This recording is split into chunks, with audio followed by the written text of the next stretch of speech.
de proyectar, voy a enviarles en el chat. A ver aquí donde encuentro la opción de chat. Por aquí están. Les voy a enviar en el chat unos links.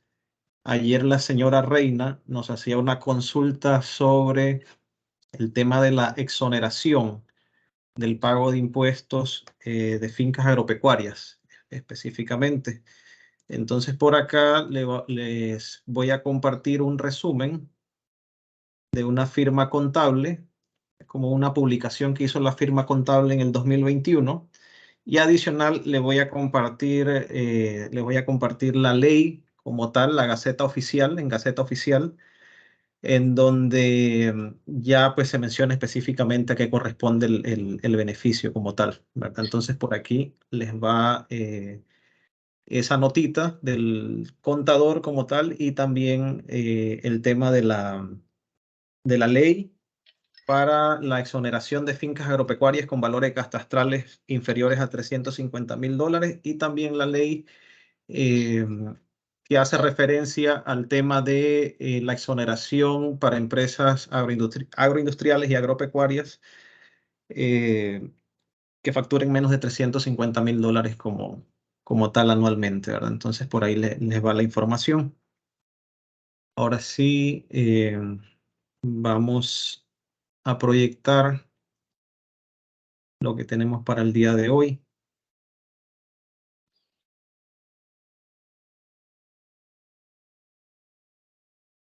Bueno, solo a manera de resumen, el día de ayer estuvimos viendo el tema de evaluaciones de las necesidades financieras. Les comenté que en lo que resta de las sesiones vamos a estar haciendo un recorrido por este flujo que ustedes pueden observar en pantalla, que básicamente son las fases del proceso de acceso a financiamiento. Como tal, el día de ayer nos concentramos en conocer nuestras necesidades financieras y hablábamos inicialmente sobre la importancia de hacer una evaluación inicial para determinar los montos lo más cercano posible a la necesidad que tiene nuestra empresa para, ya sea para hacer inversiones de escalamiento, de crecimiento o para mejorar sus procesos actuales como tal, ¿verdad? Mencionamos la importancia de no subestimar ni tampoco sobreestimar porque en ambos casos representa un riesgo como tal. En el primer caso de subestimar, pues el riesgo de que perdamos, que nos quedemos sin recursos o recursos en algún momento crítico. Y el riesgo de sobreestimar es que el dinero siempre tiene un costo, por lo tanto, si sobreestimo la cantidad que requiero, probablemente vaya a pagar mayor cantidad de intereses o mayor cantidad de comisiones como tal. Y ambos escenarios dan una imagen no muy buena ante quien estaría, en este caso, el inversionista o los bancos o quien esté evaluando la solicitud, daría una imagen un poco adversa como tal, ¿verdad? Podrían cuestionar nuestra capacidad de administración. Luego observamos o repasamos los principales componentes de la necesidad financiera. Hablábamos qué era un capital de trabajo, hablábamos qué eran los activos fijos, ¿verdad? Hablábamos qué eran los gastos de mercadeo y publicidad y hablábamos también sobre el colchón financiero. Ya luego entramos a revisar, bueno, cuáles eran los pasos, los principales pasos para evaluar nuestras necesidades financieras. Hablábamos que lo primero era ordenar nuestros registros financieros, registros contables o estados financieros, donde yo pueda ver el histórico de mis ventas, el histórico de mis gastos, el histórico de mis costos, para entonces, a partir de esa historia ya comprobada como tal, empezar a hacer las proyecciones financieras. Luego de que tenemos ordenado nuestros datos históricos, entonces nos sentamos a hacer una planificación, idealmente a un mediano largo plazo de unos 5 años y dividir esa planificación por fases, o sea, qué vamos a ejecutar en el primer año, qué vamos a ejecutar en el segundo año y así sucesivamente hasta aproximadamente unos 5 años es lo que típicamente uno ve cuando se hace un proceso de planificación, ¿verdad? Entonces, cuando se hace esa planificación, ahí es donde se detectan las necesidades de recursos que se van a tener para lograr ese crecimiento que se estima o para cumplir con esos objetivos que se están proyectando como tal. Luego revisamos rápidamente el proceso de planificación financiera. Arrancamos por un pronóstico de ventas. Luego que hacemos ese pronóstico de ventas, nos preguntamos, bueno, ¿cómo vamos a hacer para poder cumplir con esas ventas? Entonces ahí hacemos un plan de producción y ese plan de producción va a contemplar requerimientos de corto plazo, como era mano de obra, necesidades de materia prima, gastos generales y operativos. Y adicional va a requerir recursos también o la inversión probablemente, si así lo arroja el análisis, va a requerir de recursos de mediano plazo o de largo plazo, que ayer vimos que estos recursos típicamente son activos fijos, una maquinaria, un equipo, infraestructuras, terrenos, ¿verdad? Entonces, revisamos rápidamente esos componentes como tal de las necesidades financieras. Luego de eso revisamos cómo hacíamos un pronóstico de comportamiento de entrada y salida de nuestro dinero en el año y rápidamente en ese pronóstico podíamos identificar las necesidades de efectivo que tenía o que tendrá la empresa mensualmente, ¿verdad? Ya sea necesidades de corto plazo o necesidades como el desembolso de, eh, de inversiones de mediano o largo plazo como tal, ¿verdad? Entonces, este es un ejercicio que con ustedes en los talleres que vamos a estar desarrollando, vamos vamos a poder elaborar como tal, ¿verdad? En esos talleres. Luego que definíamos, bueno, si qué tipo de necesidades teníamos, era importante saber que existe una clasificación, por lo menos ante las instituciones financieras, de nuestro, eh, qué tipo de necesidad dentro del negocio es de corto plazo, de mediano plazo o de largo plazo. Y hablábamos que las necesidades de corto plazo estaban relacionadas con la inversión en activos que rápidamente se puedan convertir en ventas. Y normalmente puede ser materia prima, compra de inventario, compra de insumos, gastos operativos, pago a proveedores. Y las necesidades de mediano o largo plazo ya tienen que ver con la compra de bienes inmuebles, lotes, fincas, compra de maquinaria y equipo, construcción de infraestructura como oficinas, plantas, galeras, depósitos como tal.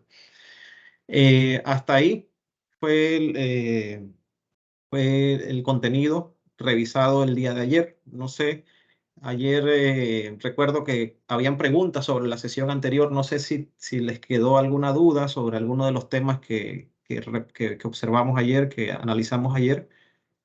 Si hay alguna duda o comentario, bienvenido en este momento.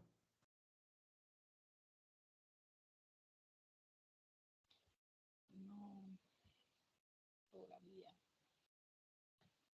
Bueno, creo que no. Entonces vamos a seguir con el contenido programado para el día de hoy. Una vez evaluadas nuestras necesidades financieras, si son de corto, de mediano o de largo plazo, entonces tenemos que analizar cuál va a ser la posible fuente de fondeo de mi empresa. Principalmente, y no son las únicas, pero son como las más comunes, tenemos fuentes de fondeo capital social, que no es más que los aportes que hacen los accionistas o propietarios de la empresa.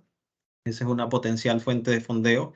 Está el tema del financiamiento, que son los aportes que ya llega a ser una institución bancaria o una entidad financiera, llámese bancos, llámese cooperativas, llámese financieras como tal, como comúnmente le conocemos.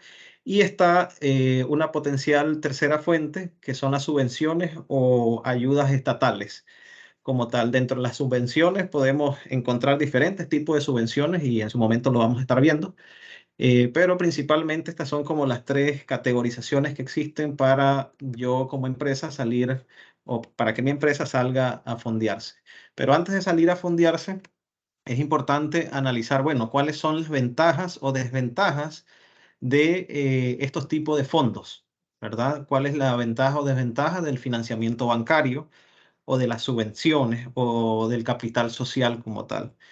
En el caso del financiamiento bancario, una de las principales ventajas que tenemos es que cuando mi empresa se apalanca o utiliza capital de un banco, en nuestras leyes en Panamá permiten que los intereses que generan los préstamos se puedan declarar como gastos deducibles de impuestos. Por lo tanto, esto genera un escudo fiscal. Si yo declaro un gasto como tal, cuando hago, cuando hago el cálculo de mis ingresos menos mis egresos y dentro de mis egresos tengo esos gastos, esto me ayuda a reducir de alguna manera el pago que yo tenga que hacer en temas tributarios, en temas de impuestos principalmente. Entonces, es una herramienta sí es un mecanismo totalmente legal. Cuando uno revisa las ventajas que existen en Panamá en cuanto a temas tributarios y financiamiento, uno puede ver que el escudo fiscal es una de ellas. Entonces, aquí el mensaje bien importante es que cuando tengamos financiamientos, es importante que a la hora de la declaración de renta se contemple los intereses que se generaron por financiamientos de la manera más exacta posible para poder que esto tenga algún impacto en el impuesto que paga la empresa, el impuesto sobre la renta principalmente. O si es a título personal, en el caso de Panamá, a título personal, los intereses que generen los préstamos hipotecarios son deducibles del impuesto sobre la renta. Es un gasto deducible como tal, por lo tanto, es importante que el contador lo refleje como tal. Sí hay cierta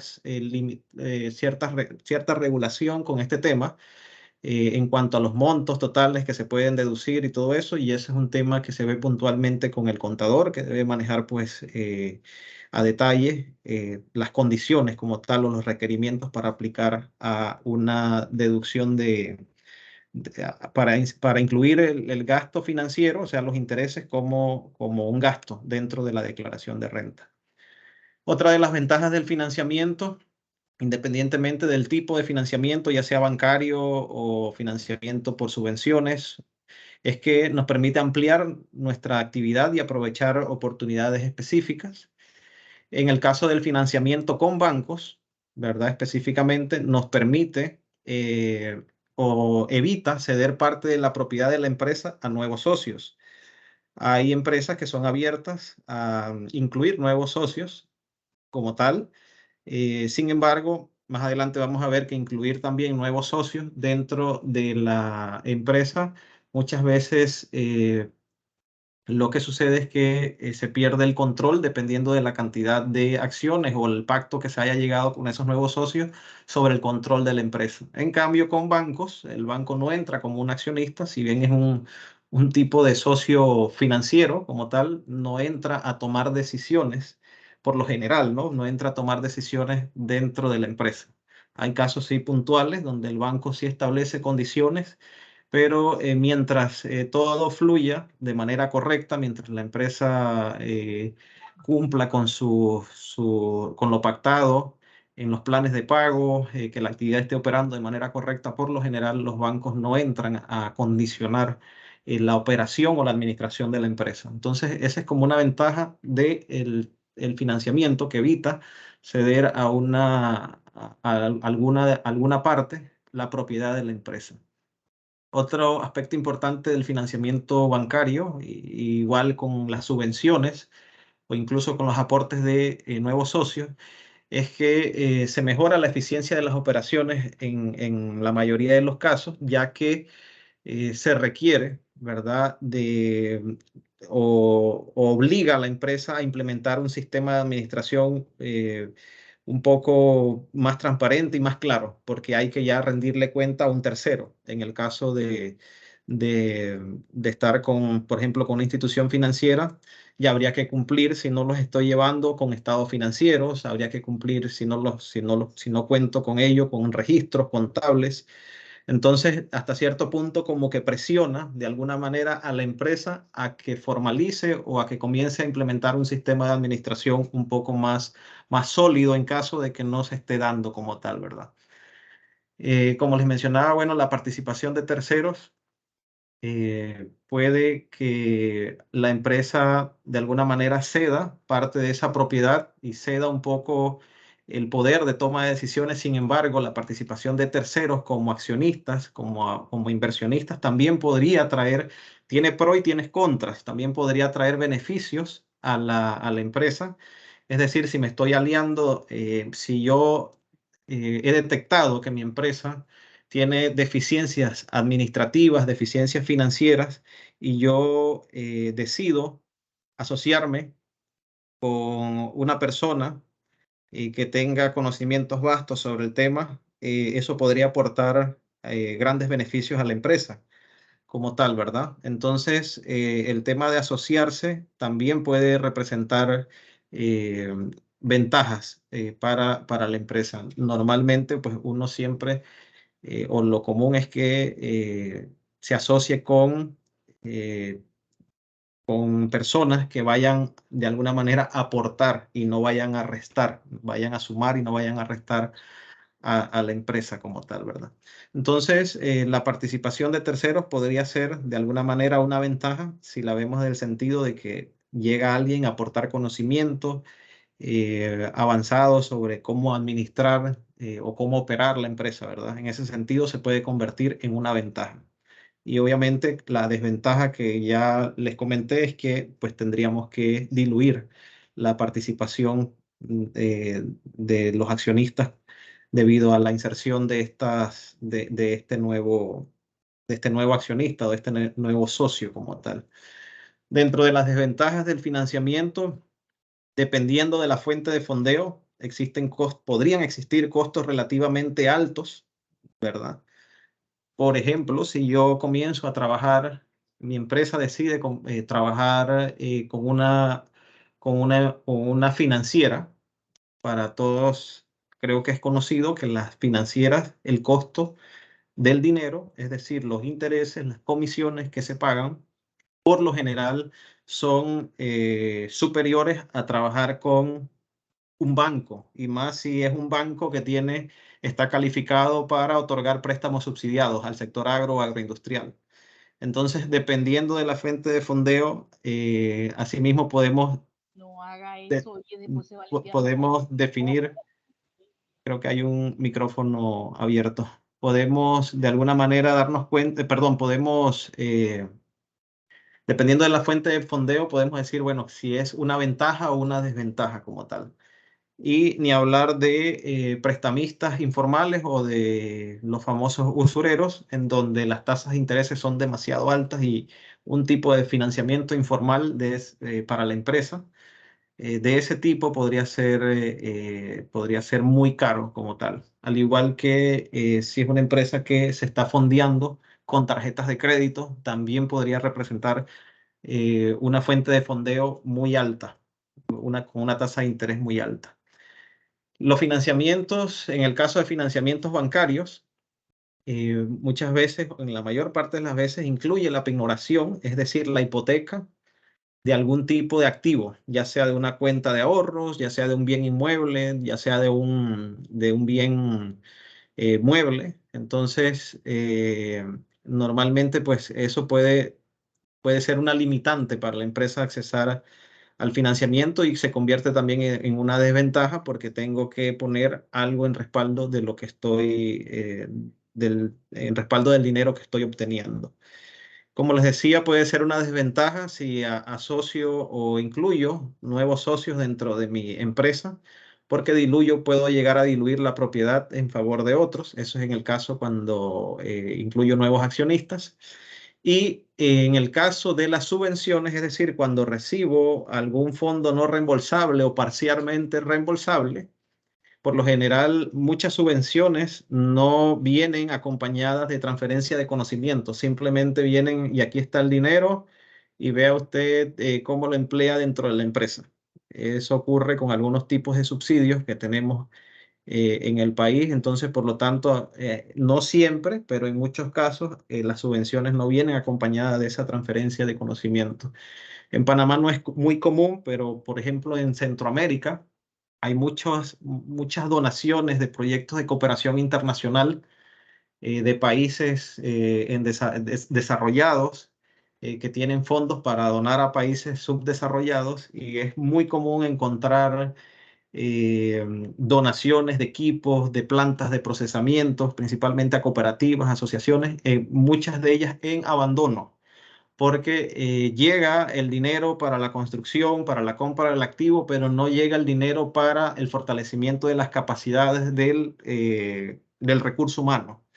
Y usted sabe que aunque uno tenga el mejor software, el mejor equipo, si no sabemos cómo operarlo, cómo administrarlo, de nada va a servir. Entonces, hasta cierto punto, el tema de subvenciones podría convertirse en una desventaja para una organización o una empresa, siempre y cuando esa subvención no pues, traiga conocimiento como tal dentro del paquete. ¿Alguna consulta, algún comentario? Conocido Profe, las... Sí, buenas tardes. buenas tardes. Una consulta tal vez antes de avanzar en la clase. ¿Cuánto más o menos es el interés que puede una entidad financiera, digamos un banco como tal, no una financiera, sino un banco, manejar para un préstamo agropecuario? Y en caso de ser, que no ser ya una entidad financiera, un banco, sino un inversionista externo, digamos, un amigo de la empresa que esté interesado en el proyecto, que cree en el proyecto, ¿cómo se pudiera manejar o existe alguna figura en la que la persona no compre acciones como tal, no pase a formar parte de la empresa, sino que se maneje de alguna manera similar a cómo se maneja un préstamo bancario? ¿Y qué figura pudiera esta persona pasar a formar pues, en todo lo que es el proyecto a corto, mediano y largo plazo? Perfecto. Bueno, con la primera pregunta, la tasa de interés va a variar dependiendo de la institución financiera como tal, llámese banco, cooperativa o financiera. En Panamá, principalmente los bancos son los que tienen la figura o están autorizados en su mayoría para otorgar préstamos subsidiados con la ley que vimos ayer, la ley FESI. La tasa de interés varía dependiendo del banco, como dije, y también y también varía dependiendo de si es banca estatal o banca privada. Banca estatal agropecuario como tal oscila entre el 2,5% al 3,5% aproximadamente, ¿no? Esa es banca estatal. Ya banca privada eh, oscilaba entre 3,5% a 5%. Sin embargo, lo que estamos viendo en las últimas semanas es que lo más bajo que se puede conseguir en banca privada es un 4,5% debido a el alza de las tasas de interés a nivel mundial y que están impactando obviamente Panamá. Entonces, un préstamo entre 4,5%, 5%, en este momento sería una tasa, o 5,5% sería una tasa normal para la banca privada, como tal, con plazos, dependiendo de la inversión, hasta de 15 años. Eh, Eso en cuanto a temas de tasa. En cuanto a la figura de un potencial socio o inversionista, la empresa le tocaría hacer un análisis, para saber, por ejemplo, si entra como accionista, con qué porcentaje de acciones entraría la empresa y con qué tipo de aporte entraría la empresa, y que ese aporte no vaya a representar, si la empresa sí lo quiere, un control administrativo sobre la empresa, ¿verdad? Esa figura se da donde yo entro con X porcentaje de acciones, pero no voy a administrar, no voy a ser el que toma las decisiones como tal. Esa es una figura. Hay otra figura donde sí entro con mayor porcentaje de acciones dentro de la empresa y donde sí tengo cierto control como accionista en las principales tomas de decisiones. Y la otra figura en donde no entro a administrar, o a tomar decisiones dentro de la empresa, yo lo vería más como un financiador privado, en este caso no necesariamente un banco, y la empresa tendría que hacer una valoración de cuánto, a ver, son dos cosas que influyen. Primero, cuando entra una persona a financiar, muchas veces esta persona ya viene con claridad de cuánto quiere que sea el retorno sobre ese financiamiento. O sea, él mismo establece su tasa de interés como tal. Sin embargo, la empresa debe hacer un ejercicio interno, ¿verdad? Una valoración de cuánto sería la capacidad de, en cuánto podría asumir la empresa un costo financiero o una tasa de interés, ¿verdad? Entonces, como que en realidad no hay como una fórmula, no hay una única fórmula, hay varias opciones que se pueden analizar. Lo que sí es sumamente importante que antes de aceptar una propuesta de un inversionista, que la empresa conozca exactamente cuánto estaría dispuesta a pagar por fondos que vienen de ese prestamista como tal, ¿verdad? ¿Será que la empresa tiene capacidad de pagar un 7, un 8, un 10%, un 12%? Ese análisis se hace a través de una valoración financiera que hace la empresa como tal, ¿verdad? Y luego, ya que yo tengo mi valoración financiera, tengo el estimado de cuánto soporta mi empresa pagar en gastos financieros, entonces podemos sentarnos a conversar con ese potencial inversionista. Por darles un ejemplo, tenemos algunos casos parecidos. Por ejemplo, un norteamericano en Estados Unidos hace un año aproximadamente las tasas de interés de los bancos estaban por el suelo, 2% cuanto mucho. Y había una empresa acá en la región que le ofreció en su momento, creo que eran 7, 8%. Obviamente a ese inversionista en ese momento, o a ese, no era ni siquiera era financiador, en ese momento le pareció muy atractiva la oferta. En vez de él tener sus fondos al máximo 2%, en su momento las tasas llegaron hasta el 0 punto y algo por ciento, prefirió arriesgarse y traer los fondos a la región e invertirlos como tal. Entonces, eso fue una propuesta relativamente atractiva, pasar de un 2% máximo a un 7%, que creo que fue la tasa que se pactó en su momento, le fue muy atractivo a este inversionista. Entonces, todo, en este momento tal vez ya esa figura ya no es tan atractiva porque las tasas volvieron a subir. En este momento, un banco, en el caso de Panamá, por un plazo fijo, por tener la plata ahorrada, está pagando, hasta la semana pasada llegó a pagar hasta 5%, 5,5%, dependiendo del banco, ¿no? Esas tasas varían dependiendo de los bancos también. Entonces, tal vez en este momento esa figura no le fuese tan atractiva a un inversionista llegar y un 7%, solo me gano un 2%, hay mucho riesgo en el negocio. Todo ese análisis hay que incluirlo, involucrarlo cuando se está en el proceso de análisis como tal. Perfecto, profesor, muchas gracias. Visto el tema de desventajas y ventajas del financiamiento, y una vez indiquemos o conozcamos pues, cuáles son las necesidades financieras del negocio, entonces antes de salir a buscar financiamiento externo, es importante hacernos algunas preguntas a nivel interno de la empresa como tal, ¿verdad? Y a eso, en el contenido de esta presentación, vamos a llamarle hacer una gestión financiera eficaz como tal, antes de salir a endeudarnos independientemente de la fuente de fondeo, ya sea por accionistas, inversionistas, bancos o subvenciones. La gestión eficaz consiste, como lo menciono acá, en recaudar efectivo cuanto antes y al mismo tiempo retrasar en lo posible, pero dentro de los plazos legítimos, los pagos en efectivo. Y a continuación, estos son ejemplos, no necesariamente aplican a todas las empresas, pero es como un checklist que uno debe hacerse antes de salir a buscar financiamiento.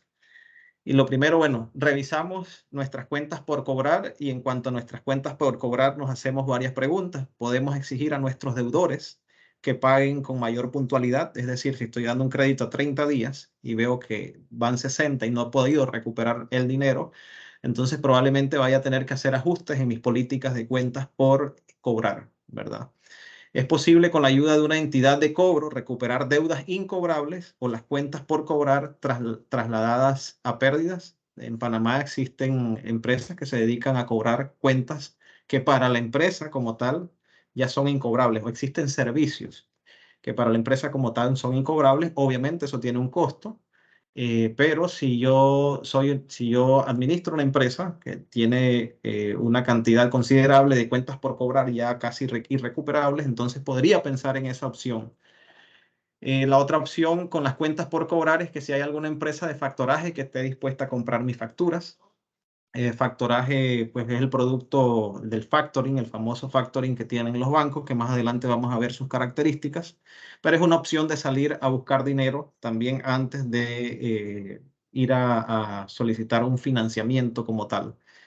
Y la otra pregunta que me debo hacer también es si están dispuestos mis clientes a pagar un interés por la concesión de un crédito comercial, ¿verdad? Hemos visto y muchas empresas tienen dependiendo de la recuperación del dinero, o sea, del tiempo que den para cobrar el crédito, asimismo se establecen tasas de interés dependiendo de ese periodo. Luego de que analizo mis cuentas por cobrar para ver si hay alguna estrategia que pueda implementar para recuperar dinero e invertirlo en la necesidad que detecté al momento de hacer mi análisis, una vez examine eso, puedo pasar y hacerme otras preguntas en cuanto al inventario. Podemos reducir nuestras existencias de inventario de materia prima y productos básicos. Deberíamos recortar o reajustar la producción para evitar acumulaciones de existencia, es decir, inventarios de productos terminados. Miren, hay muchas, cuando uno ve estos temas de administración y de finanzas, hay personas que dicen que el inventario óptimo de una empresa debería ser cero, ¿verdad? Ese es como el óptimo, el ideal. Sin embargo, sabemos que eso en la práctica es muy complicado de que sea así. ¿Y por qué debería ser cero o por qué el inventario debería ser lo más cercano a cero? Es porque en el inventario hay recursos económicos congelados como tal, que no podemos utilizar en la empresa hasta que no se vendan. Entonces, por eso es que un inventario lo más cercano a cero sería como el inventario óptimo. Dinero en inventario es dinero congelado, dinero que no genera como tal en el momento. Entonces, en la medida que podamos reducir nuestro inventario es lo ideal. Incluso, aparte de estar congelada toda la plata que se utilizó, el dinero, los recursos que se utilizaron para poder producir esa unidad que está ahí en inventario, también en el caso, por ejemplo, de empresas en donde almacenar el inventario representa alto uso de energía eléctrica, por ejemplo, eso se convierte todavía en un costo o se le va sumando al costo de producción. Cada día de almacenamiento se le va sumando, por ejemplo, el costo en energía eléctrica. Y si estoy alquilando, también se le va sumando el costo del alquiler por día de inventario que tenga acumulado. Entonces, es importante que revisemos siempre nuestros niveles de inventario para tratar de quedar con un nivel óptimo. Podemos conseguir de nuestros proveedores materia prima en consignación. Esa es una forma también de apalancarse, de financiarse. Es decir, ir a conseguir crédito con alguno de nuestros proveedores de materia prima en la medida que se pueda. La otra pregunta de que nos debemos hacer es, ¿conservamos existencia de materia prima que ya no utilizamos? Eso se puede convertir también en liquidez para la empresa en caso de que salgamos de ella. No sé si hay alguna pregunta, creo que escuché algo. No, perfecto. Eh, También debemos verificar gastos anticipados. Podemos pagar a plazo las materias de las primas de seguro y otros servicios pagaderos por adelantado sin incurrir en costos adicionales. Esto tiene que ver principalmente sí con los seguros. Hay veces que el seguro le dice a uno, bueno, si usted paga cuando tengo pólizas, si usted paga de un solo, le hacemos sí un descuento, un pequeño descuento, pero también tiene la oportunidad de pagar mensualmente. Entonces, si mi empresa está con problemas de liquidez, obviamente yo voy a tomar la mejor decisión sería ir pagándolo mensualmente, porque mientras yo puedo utilizar ese dinero para poder comprar inventario, comprar materia prima, pagar planillas e ir rotando el dinero en el tiempo como tal, ¿verdad? Entonces, cuando tenemos estos plazos en donde podemos pagar poco a poco y eso no representa un interés adicional, también es una forma eh, de cuidar la liquidez de la empresa. Anticipos a terceros, podemos exigir el pago de préstamos concedidos. Esto es en caso de que la empresa tenga cuentas por cobrar como tal. También antes de salir a buscar financiamiento externo, tenemos que revisar cómo andan nuestros activos fijos. ¿Será que existen suelos o espacios en edificios que podamos vender o dejar de arrendar como tal, ¿verdad? Muchas veces esto aplica, principalmente lo he visto en el caso de maquinarias y equipos. Hemos encontrado fincas en el sector agro, principalmente, donde uno llega a la empresa y se encuentra con 4 o 5 tractores y resulta que ninguno de los tractores funciona de forma óptima y la empresa en su momento lo que está pensando es en la compra de la reparación de los tractores existentes y la compra de un nuevo tractor. Entonces ahí vemos que hay un recurso congelado en inventario de tractores que no funcionan, que se podrían vender y con la venta podríamos conseguir parte de los fondos para comprar entonces un solo equipo que sí funcione óptimamente. También lo vemos a veces que encontramos más de un pasteurizador, más de una tina alguna tina de pasteurización o de coagulado de la leche. O sea, muchas veces encontramos exceso de inventario de activos fijos en las empresas que no se están utilizando y que se pueden convertir, y al contrario, se están depreciando, que en su momento se podrían convertir en una fuente de ingreso para la empresa. Y en otros casos también existen situaciones donde hay más de 2 negocios o 3 negocios operados por un grupo económico y alguno de ellos no está rindiendo los frutos o la rentabilidad esperada. Por lo tanto, pues en esos casos la decisión, luego de un análisis, podría ser salir de alguna de esas unidades de negocios que no nos están siendo rentables e invertir en las unidades de negocios que sí están siendo rentables para la empresa. Entonces, todas estas opciones debemos explorarlas antes de salir a buscar ese financiamiento que detectamos que necesitamos luego de ese análisis de evaluar las necesidades financieras como tal. Por acá hay otras ideas, por ejemplo, con los acreedores comerciales. Están dispuestos nuestros acreedores comerciales a ampliar el crédito comercial mediante el pago de intereses, pero más bajos que los intereses que pudiesen exigir los inversionistas o los bancos o sin intereses. Esta es una forma de financiarse dentro de las empresas. Cuando yo compro materia prima a crédito, luego la transformo y luego que la transformo, entonces llego y pago, cumplo con el pago del crédito que se me dio para la compra de la materia prima. Ahora, esto hay que evaluarlo bien. Hay casas comerciales o hay tipos de créditos comerciales que tienen tasas de interés implícitas o tasas de interés ocultas.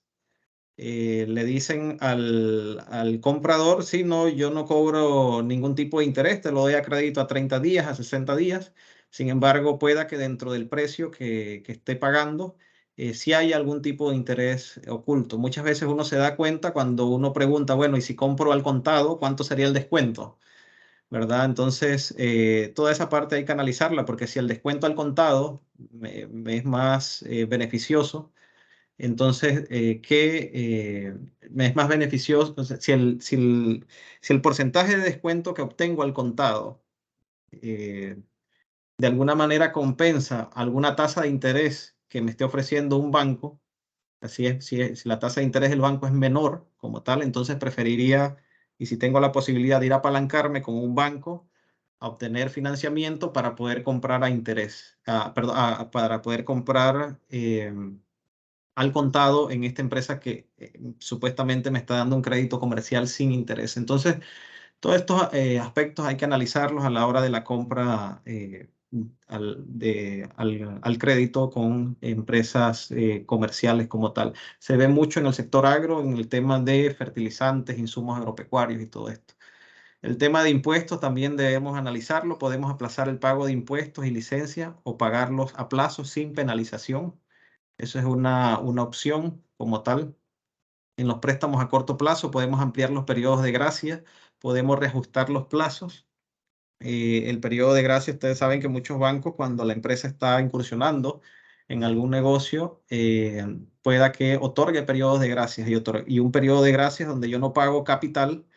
Eso representa de que no se me va a estar yendo de la empresa liquidez como tal, ¿verdad? No va a estar saliendo, no se va a estar fugando la liquidez de la empresa como tal. O podemos reajustar los plazos, es decir, si yo tengo una facilidad de crédito con un banco en donde estoy pagando $1,000 mensuales, y yo puedo llegar a algún acuerdo de renegociación de ese préstamo donde, por ejemplo, pague 800, donde pague $600 mensuales, y esos 400 o 500 o $300 que ya no voy a tener que destinar al banco, puedo utilizarlo para inyectarlo en mi negocio como tal. Entonces, eso también podría ser una forma de inyectar liquidez a la empresa.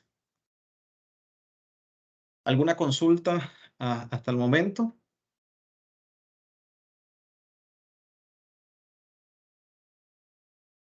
Hoy están más calladitos o están sí, más callados que ayer. No tienen comentarios ni consultas.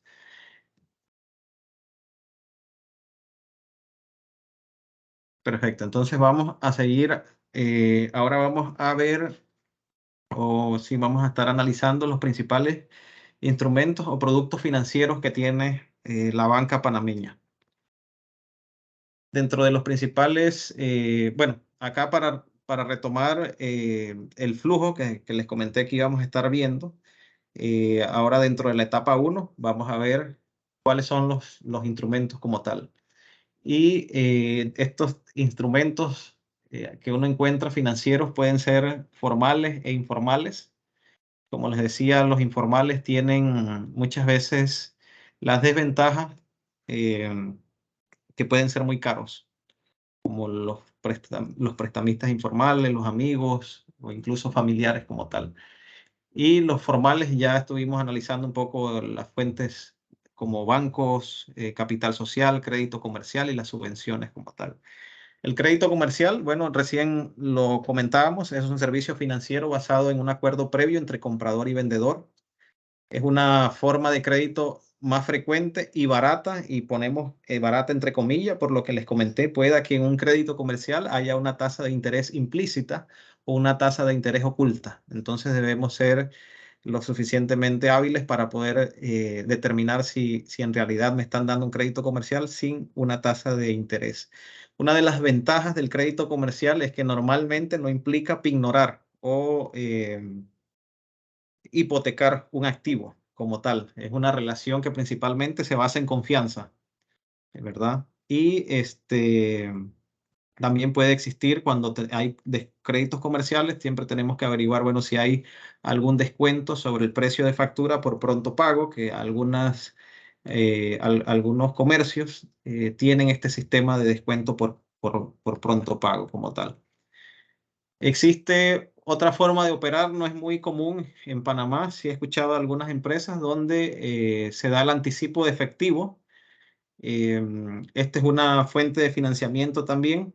Se da muchas veces cuando hay algún comprador que está muy interesado, muy interesado en el producto que fabrica nuestra empresa. Y si este comprador llega y nos pide un volumen, usualmente se ve que llegan y piden un volumen por arriba de lo que normalmente produce la empresa. Muchas veces se llega a un acuerdo de ese anticipo de efectivo, bueno, el 50% para poder cumplir con esa nueva demanda que estoy teniendo como tal. Sin embargo, los anticipos efectivos muchas veces lo que provoca es un amarre comercial con ese que está anticipando el efectivo.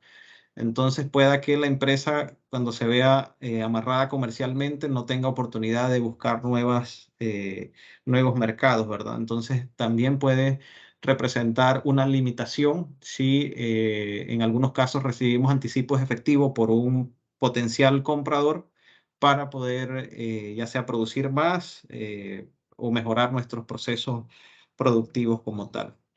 Las compras por descuentos de Adrián, las cuentas. disculpa, Sí. creo que Michelle tiene una consulta. Tiene la mano levantada. Muchas gracias, Mayra. Michelle, si le escucho.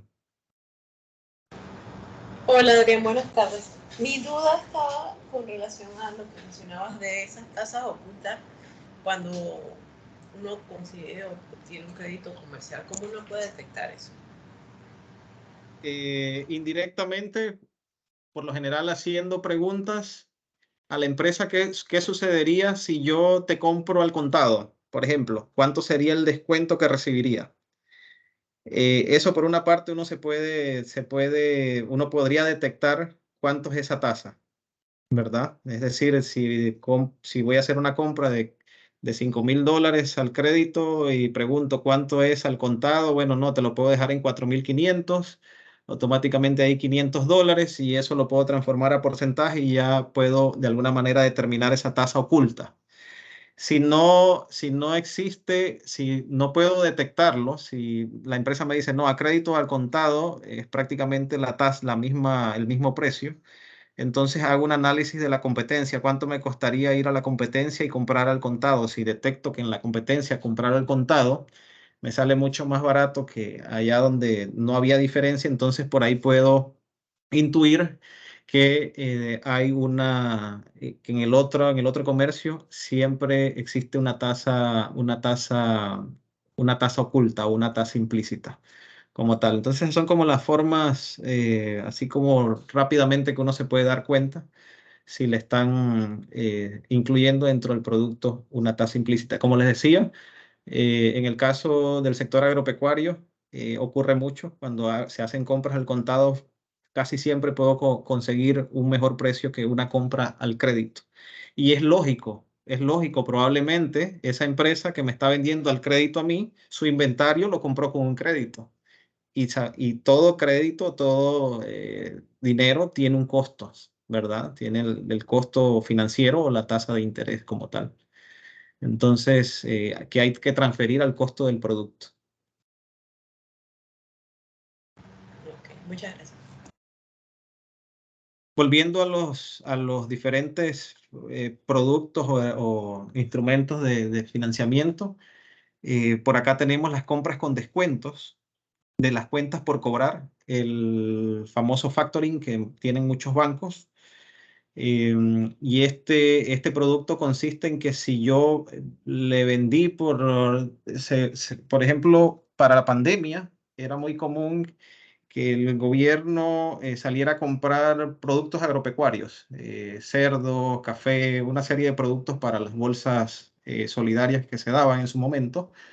Y recuerdo que en su momento, bueno, esas eran compras a crédito que hacía el gobierno y en su momento Caja de Ahorro implementó un programa de factoring para los proveedores del Estado del sector agropecuario.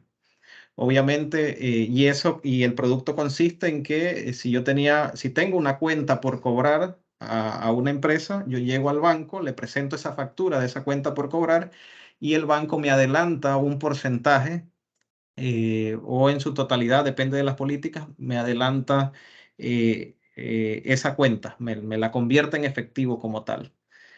Sin embargo, eso tiene un costo, ¿verdad? Tiene un costo como tal, hay comisiones, hay tasas de interés en caso de que no, si el banco luego no puede cobrar esa cuenta, no es que el banco va a perder, le convierte la cuenta entonces en un préstamo al cliente. Todo eso es importante conocerlo. No es un producto que digamos que es muy barato, pero muchas veces cuando las empresas se encuentran en una situación de liquidez no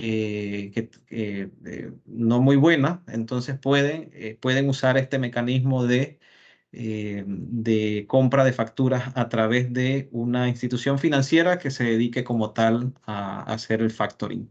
Entonces, en eso consiste este producto. Lo tienen muchos bancos de la plaza como tal. Hay otras maneras de financiamiento, los sistemas de subcontratación. Es muy raro ver este sistema aquí en Panamá. Principalmente lo hemos conocido en algunos lugares en Centroamérica. El sistema de subcontratación se define como la asociación entre productores y una empresa de transformación para la producción de productos agropecuarios. El productor asume la responsabilidad de suministrar la producción a la empresa contratante y, según el contrato que se firme, la empresa puede proporcionar al agricultor insumos, apoyo técnico y le garantiza un mercado para el producto. En el caso de Honduras hay unos ejemplos muy bonitos de este tipo de sistemas donde intervienen prácticamente tres actores: el supermercado, interviene un banco y el productor como tal, ¿verdad? El banco financia al productor que está que está autorizado o que pertenece a ese sistema de subcontratación, y luego el productor entonces vende el producto al banco, perdón, al supermercado, y el supermercado entonces paga al banco los insumos que utilizó, más los intereses que se generaron en su momento del préstamo. Se lo paga directo al banco, y el resto, la ganancia, entonces va directamente al productor, ¿verdad? Entonces, este es como una triangulación que se da y existe. Hay modelos. Bueno, aquí en Panamá no conozco ninguno. No sé si acá en la sala hay alguien que sepa de alguno parecido, pero hay otros lugares donde existe este sistema, principalmente para el sector agro y agroindustrial como tal. De ahí, bueno, están los préstamos a plazo que ya hemos de alguna manera estado analizando. Bueno, un préstamo a plazo, así le llaman los bancos, o un préstamo fijo, también es un sinónimo de préstamo a plazo. Normalmente va, en el caso del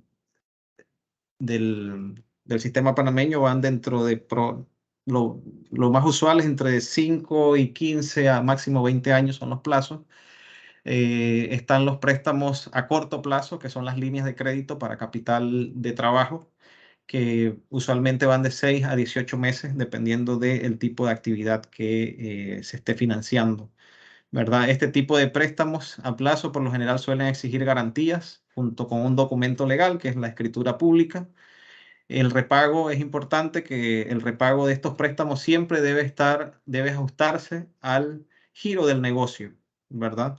No puedo ir a solicitar un préstamo con planes de pago mensuales cuando mi actividad genera flujos, por ejemplo, semestrales o anuales, en el caso de las actividades agro. Ahora, en el caso de las actividades agroindustriales, por lo general los flujos siempre son mensuales. Es muy difícil encontrarse un préstamo que no tenga planes de pago mensual en este tipo de préstamos a plazo como tal. Cuando uno solicita préstamos a plazos, dependiendo de la condición de nuestro negocio, de nuestra empresa, uno puede solicitar que se pacten planes de pagos escalonados, sobre todo si estoy incursionando en la producción de un nuevo producto, si estoy incursionando en implementar nuevos equipos dentro de la planta. Puedo solicitar un plan de pago. Todo depende del banco si lo acepta, pero hay bancos que sí, un plan de pago escalonado, es decir, que yo no comience a pagar una letra alta desde el primer año, sino que a medida que mi negocio va creciendo, va surgiendo, asimismo sean los planes de pagos pactados. Adicional a los préstamos a plazo están los sobregiros bancarios. Los sobregiros bancarios es un producto que existe como tal, sin embargo no es del todo recomendado, ¿verdad? Porque normalmente tiene tasas de interés bastante altas. Entonces, también muchas veces el tema de sobregiros bancarios puede ser sinónimo de una administración no muy buena por parte de la empresa, sobregirarse. Porque si yo estoy administrando de manera correcta la empresa y estoy detectando que hay necesidades de liquidez, entonces oportunamente yo me debería acercar a solicitar un producto adecuado para mi empresa y no esperar que mis cuentas corrientes se sobregiren como tal, ¿verdad?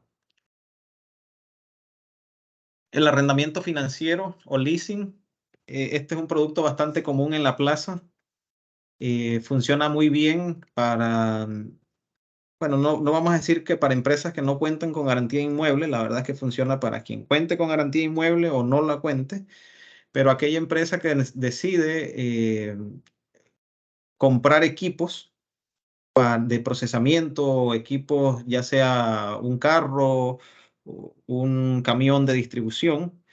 No hay necesidad de que yo tenga que dar una garantía inmueble para poder accesar a leasing. Normalmente en la banca la garantía de este tipo de préstamo es el bien que estoy comprando, ¿verdad? En este caso el equipo. Se ve más que todo para equipos, maquinaria y equipos. Se usa principalmente en Panamá. Tiene la ventaja, el leasing tiene la ventaja. Nosotros hablábamos del escudo fiscal hace un rato, que cuando yo como empresa declaro mis impuestos, puedo deducir de impuestos los gastos de interés. En el caso del leasing, no solo se puede deducir los gastos de interés, sino que también la porción que yo abono al capital. O sea, la letra completa que pago mensualmente, al final del año, cuando se hace la declaración, puedo deducirla totalmente de impuestos. Entonces, de alguna manera tiene un impacto en los impuestos que se paga, que paga la empresa, en los impuestos sobre la renta. El leasing funciona muy parecido al préstamo para comprar un auto. El préstamo personal o el préstamo de auto que le dan a uno como persona es muy parecido el sistema de leasing como tal. ¿Alguna consulta? Creo que escuché un micrófono abierto. No tenemos consultas. Todo claro con el leasing. El financiamiento mediante la emisión de participaciones era lo que comentábamos hace un rato cuando llega un potencial accionista y quiere invertir, ¿verdad? Dentro de la empresa. Se le puede dar la oportunidad bajo ciertas condiciones establecidas por la empresa. Existe el capital de riesgo. También que este capital de riesgo suele provenir de capitalistas de riesgo e inversores privados. Hoy en día está muy de moda los ángeles, que son inversionistas que están tratando de detectar oportunidades de negocios o detectan negocios con gran potencial y llegan y dicen, yo te voy a financiar el escalamiento, te voy a financiar el inicio de tu proyecto como tal, ¿verdad? Y a cambio piden una participación de los dividendos de la empresa. Hay unos que entran a formar parte de la administración de la empresa, hay otros que no, que simplemente solo ponen el capital y después esperan un retorno. Esto es un mercado que en Panamá me parece que no está muy desarrollado todavía. Por ahí hay algunas, principalmente uno ve en televisión, creo que hay un programa, el Shark Tank, algo así, eh, donde se ven este tipo de inversores queriendo financiar proyectos con gran potencial como tal. La carta de crédito, miren, este es un producto y aquí está, casi estamos terminando. Este es un producto que para aquellas empresas que importan maquinaria, equipos principalmente, siempre se les aconseja trabajar con este tipo de productos, el financiamiento de crédito documentario o carta de crédito. La manera como funciona la carta de crédito es si mi empresa decidió comprar un equipo en China, o un equipo en Argentina y resulta que la empresa en Argentina requiere de algún abono por delante. La carta de crédito de alguna manera es una garantía de que la transacción se debe cumplir a satisfacción del que está comprando. Principalmente protege mucho al que está vendiendo también, pero acá en este caso la sugerencia o el principal beneficio va para el que está comprando. Y cuando se emiten cartas de crédito, funciona de la siguiente manera. Yo como empresa que voy a comprar el equipo en China, le digo a mi proveedor de China que yo trabajo con carta de crédito. Entonces mi proveedor en China se pone de acuerdo con su banco y me pasa los datos del banco. Por lo tanto, acá en Panamá, yo autorizo al banco con el que trabajo a emitirle una carta de crédito que es como una promesa de pago al banco de mi proveedor en China. Entonces, cuando el banco del proveedor en China recibe esa carta de crédito, esa nota de que se compromete el Banco de Panamá a pagarle al Banco de China para luego el Banco de China pagarle al proveedor, entonces el proveedor de China hace todo el trámite de envío del producto, y cuando ese producto ya está embarcado, que está con toda la documentación, con todos los seguros, entonces el banco, bueno, hay diferentes modalidades, pero hay una modalidad en donde el banco entonces procede a pagarle al banco en China, el banco panameño, el banco en China, procede a pagarle el producto como tal. Ahora, si el producto también luego llega con algún defecto, no fue recibido conforme por la empresa acá en Panamá, entonces el seguro, dependiendo pues del tipo de daño o del tipo de inconformidad, el seguro podría cubrir esos gastos, o incluso de banco a banco podría existir de alguna manera comunicación para que ambas partes queden satisfechas con el envío de la mercancía como tal. Entonces, hasta cierto punto es como un mecanismo bastante seguro de compra y relativamente barato. Los bancos no cobran, la comisión que cobran por este tipo de productos no es muy alta, y pues siempre recomendamos que si se van a traer equipos del extranjero, sea a través de una carta de crédito, donde la negociación se da de banco a banco. Las promesas de pago, esto sí es un instrumento a nivel local. Se recomienda mucho trabajar con promesas de pago principalmente cuando se están comprando bienes inmuebles o equipos con un alto valor. Y una promesa de pago es un instrumento emitido por un banco en donde prácticamente le comunican al que está vendiendo que el que está comprando cuenta con los fondos para hacerle el pago como tal, pero que esos fondos se van a desembolsar hasta que el que está comprando reciba a satisfacción el producto. O en el caso de si estoy comprando una finca, hasta que la finca se inscriba en el registro público. De hecho, cuando los bancos intervienen en transacciones de compra y venta, que se hacen a través de préstamos, porque yo puedo utilizar una promesa de pago no necesariamente con un préstamo. Yo puedo tener mi depósito de ahorro en un banco y en base a esos fondos puedo pedir la emisión de una promesa de pago. Pero cuando un banco participa como financiador de una compra de una finca, el banco no le paga a ese vendedor hasta que esté inscrito en el registro público la finca como tal, hasta que se haya cumplido con todos los términos y condiciones. Entonces es un mecanismo también de no llegar y adelantar mucho dinero, que representa muchas veces riesgos. A veces ni siquiera es porque el que está vendiendo esté vendiendo de mala fe, sino que muchas veces existe por desconocimiento. Pueda que la finca tenga algún problema legal y que no se pueda inscribir la transacción de venta. Entonces, pueda quedar la transacción en el limbo como tal. Entonces, todo eso ocurre, y con una promesa de pago, de alguna manera nos protegemos al momento de hacer una transacción de compra y venta. Es muy parecido a la carta de crédito, solo que la carta de crédito es un instrumento internacional. Las promesas de pago son más que todo utilizadas para compra y ventas a nivel local como tal. Con esto concluimos la sesión de hoy. Estos son los principales instrumentos. Bueno, obviamente dentro de los préstamos a corto y mediano y largo plazo está el tema de las tarjetas de crédito, está el tema de los préstamos personales, pero esas son más que todo a nivel ya de persona y no tanto como de empresa, aunque hay empresas que se apalancan a través de tarjetas de crédito, que es un producto muy utilizado en Panamá como tal. Entonces, estos son los principales instrumentos financieros. Probablemente haya otros dentro de la banca, pero los que más se usan dentro del sector agro o agroindustrial. ¿Algún comentario, alguna consulta?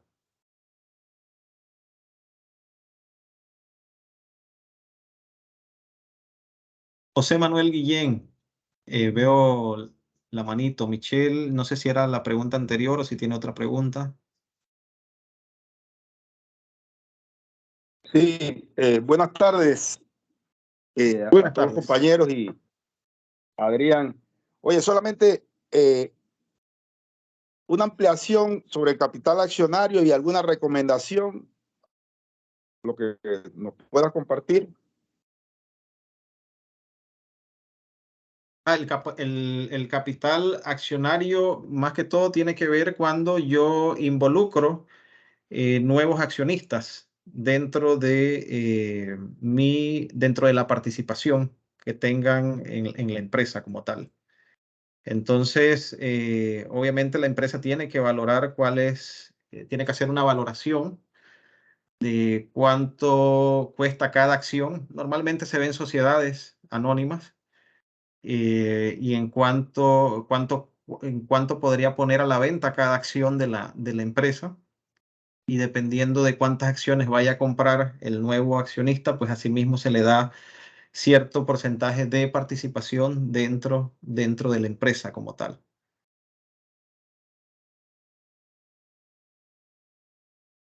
Gracias, Adrián. Vámonos, con mucho gusto. Michelle, creo que tenía la manito alzada. Hola, no, era la pregunta anterior, pero no sé dónde Ya. bajar la mano. Ok, ya. Perfecto. ¿Alguna otra consulta?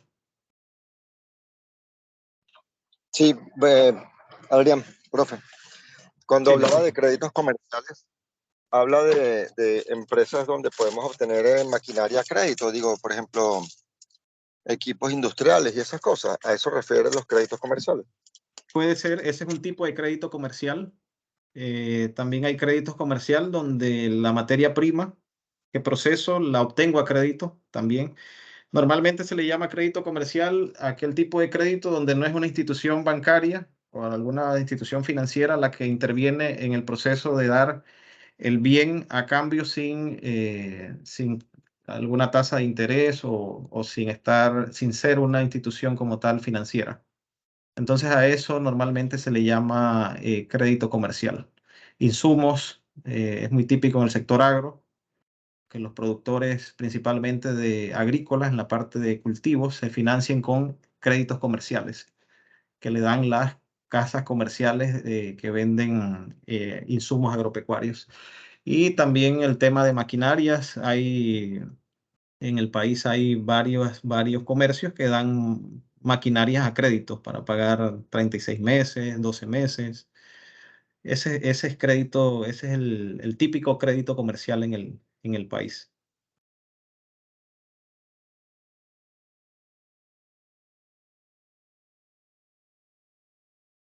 Aimé, buenas tardes, ¿cómo están? Le escucho. Hola Adrián, buenas tardes. Una sola pregunta, ¿no sabes si aquí ya se está haciendo algo de crowdfunding?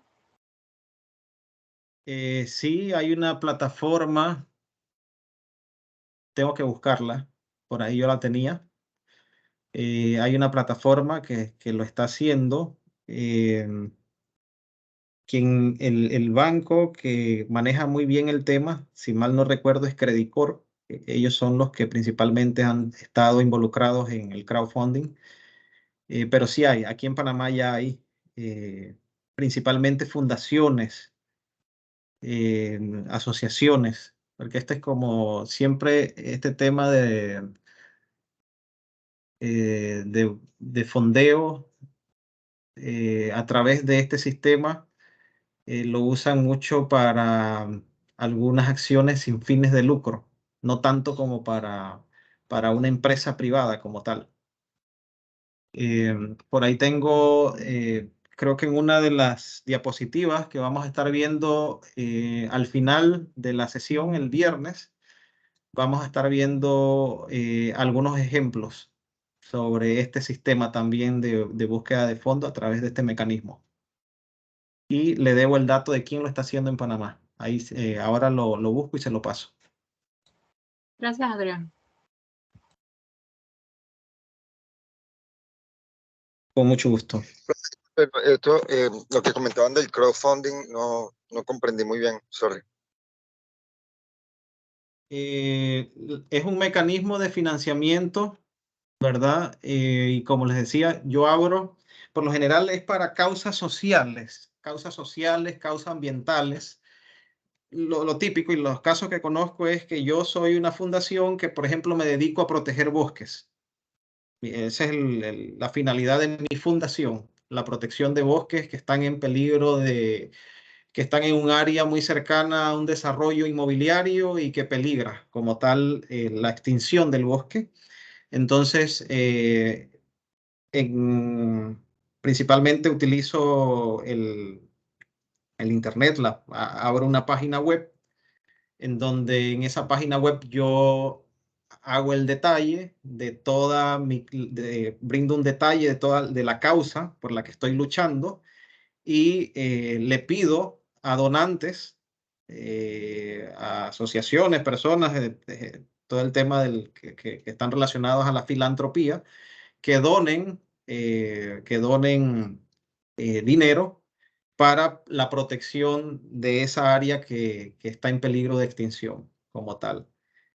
Recuerdo, por ejemplo, hay un caso en Guatemala donde en el lago Atitlán se estaba perdiendo toda la parte forestal y hubo una asociación de agroturismo en Perú, si mal no recuerdo, que abrió una campaña de crowdfunding y donde se recolectaron fondos para la protección, para pagar la siembra de árboles, para pagar mano de obra y todo eso.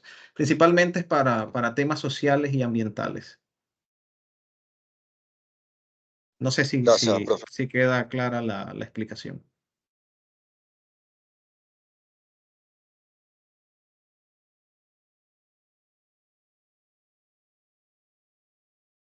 Por acá, Suheiri González. Muy buenas tardes a todos. Buenas Muy tardes. interesante la información aquí brindada. Yo tengo una duda, una pregunta.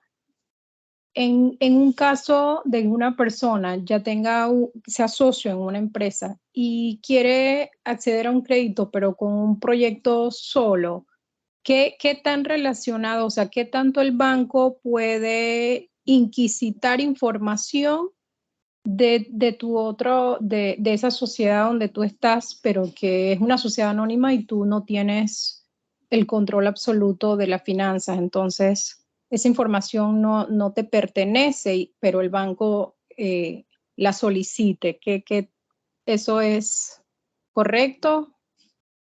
Depende, a ver, si yo como persona natural voy a un banco a, a solicitar un financiamiento y soy accionista, creo que la política de los bancos, sí, lo que dice la política es, si soy accionista en más de un 10% en otra empresa, entonces podrían, porque los bancos piden un estado financiero como tal, y las políticas de los bancos es conozca a su cliente. Creo que, bueno, era en otro curso que lo hablábamos ayer, que es una de las políticas que tienen casi todas las instituciones financieras y que los obliga a la superintendencia de banco a conocer a sus clientes.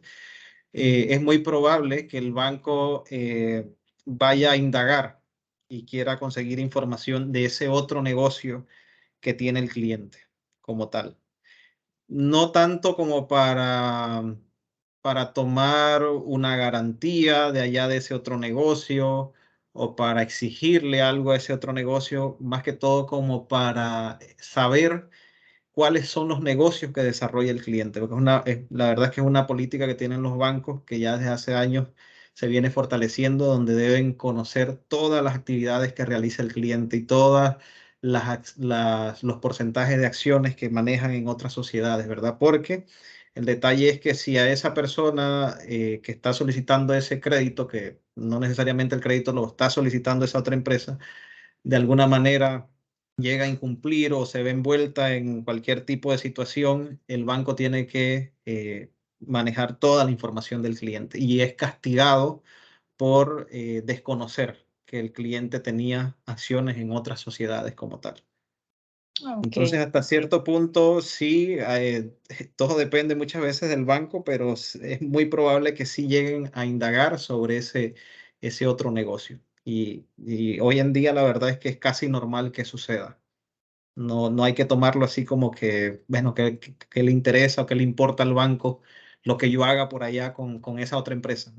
No, ya creo que pues, tenemos que ir cambiando un poco ese chip. La verdad es que la banca está sumamente presionada en este momento por todo lo que se ha vivido, lo que se sigue viviendo en el país, por todas las listas en las que nos han incluido el tema de conocer lo que hace el cliente para la banca en este momento es bastante delicado como tal. Pero yo creo que no hay que preocuparse siempre y cuando no esa empresa que no tiene nada que ver con el banco, después que no de alguna manera dé alguna fianza solidaria, alguna fianza cruzada al préstamo que está obteniendo esta persona o otra sociedad, no habría mucho como por qué preocuparse. Creo que había otra pregunta por ahí, me parece que había otra manito. No. Creo que era el señor Guillén que tenía que le quedó la manito alzada.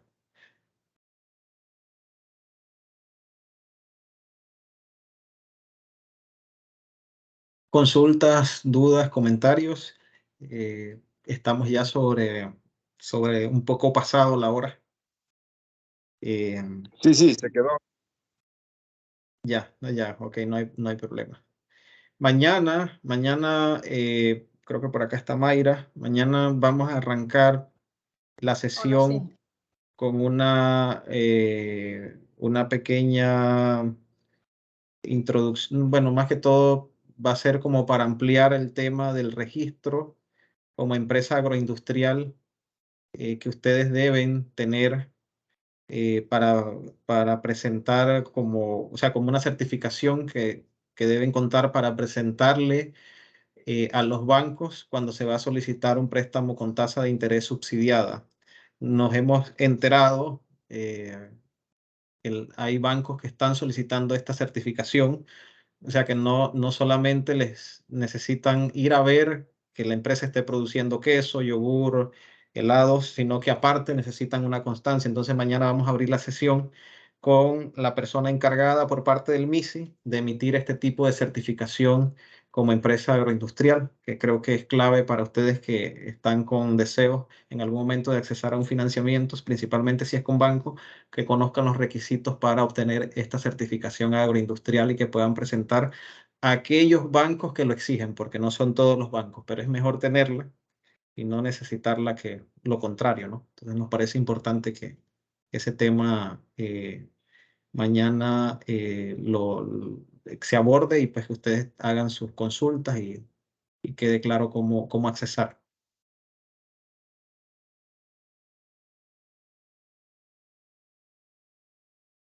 Sí, es correcto. Ella va a estar apenas arranque la capacitación del día de mañana, ella estará explicándonos cómo obtener este certificado. Obviamente lleva una serie de requisitos y también conlleva una visita de un ingeniero para que vaya a ver que la empresa realice algún proceso, ¿no?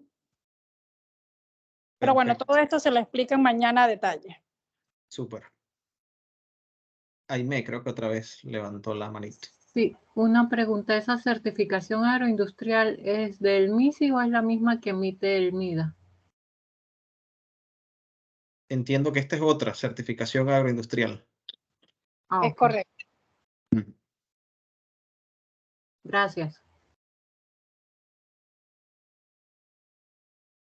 Bueno, si no hay más consultas, más preguntas, nuevamente agradecerles el espacio y nos vemos mañana a la misma hora. Mañana vamos a estar entonces ya analizando cómo elegir el proveedor de servicios financieros idóneo, ¿verdad? O sea, cómo elegir el banco o la institución a la que vamos a acercarnos como tal, que debemos revisar de estas instituciones. Así que bueno, nos vemos mañana a la misma hora. Saludos, buenas tardes. Gracias, buenas tardes. Muchas gracias, hasta mañana. Muchas gracias. Gracias. Gracias, muy buenas tardes.